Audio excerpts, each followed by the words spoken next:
প্রেম হলো নিজেই পরমাত্মার রূপ। কখনো সে সীতার খোঁজে বনে বনে ছুটে বেরিয়েছে, কখনো সে রাধার প্রেমে বনকে বৃন্দাবন রূপে সাজিয়ে তুলেছে, কখনো সে কানাই রূপে গোকুলবাসীদের মন জয় করে নিয়েছে, আবার কখনো সে মাখন চোর নন্দলালের রূপে সবার মনে ভালোবাসার স্রোত বইয়েছে।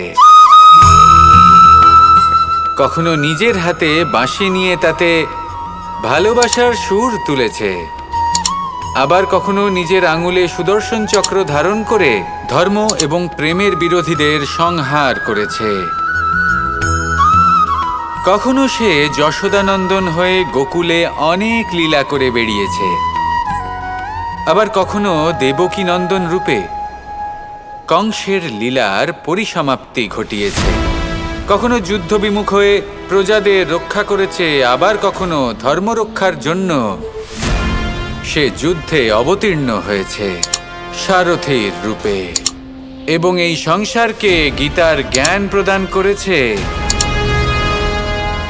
এই ভালোবাসা নয় তো কি, যে গোলকে নিজের রাধাকে হারানোর পরে নিজেও পৃথিবীতে অবতীর্ণ হয়েছে এই সংসারকে প্রেমের শিক্ষা দিতে। এ প্রেম ছাড়া আর কি, যে বৈকুণ্ঠে নিজের লক্ষ্মীকে হারিয়ে সেই সংসারে শ্রীনিবাসের রূপে এসেছে, এই সংসারে নিজের ভালোবাসাকে পেতে এসেছে। এই প্রেম হলো অনন্ত, এর যাত্রা হলো অনন্ত, এবং এই প্রেম যার যাত্রার কোনো অন্ত নেই আর যার প্রভাব হলো সুগভীর, সেই পরমাত্মারূপী প্রেমকে এই প্রেম দূতের প্রণাম। আসুন আর আমার সাথে ভালোবেসে বলুন, রাধা রাধা। এর প্রয়োজন হলো একটি মাধ্যম। যেমন মাখনে ভরা এই মাটির হাঁড়ি দেখে আমার বৃন্দাবনের কথা মনে পড়ে গেল।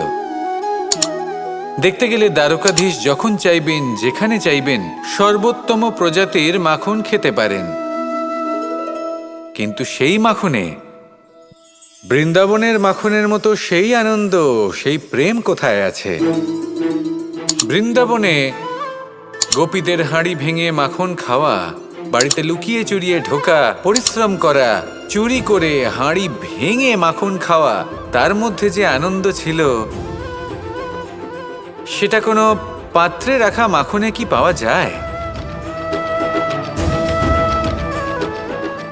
মায়ের বকা খাওয়া, মায়ের প্রেম অনুভব করা, ওনার হাত থেকে মাখন খাওয়া, যমুনার তটে বসে গোপীদের সাথে হাসি ঠাট্টা করা, রাধাকে উত্ত্যক্ত করা, বৃন্দাবনের স্মৃতিগুলি হলো অমূল্য। যখনই সেগুলো স্মরণ করি তখন এই মন প্রফুল্ল হয়ে ওঠে। কিন্তু আপাতত আমি এই মাখনটা খেয়ে তৃপ্তি লাভ করব।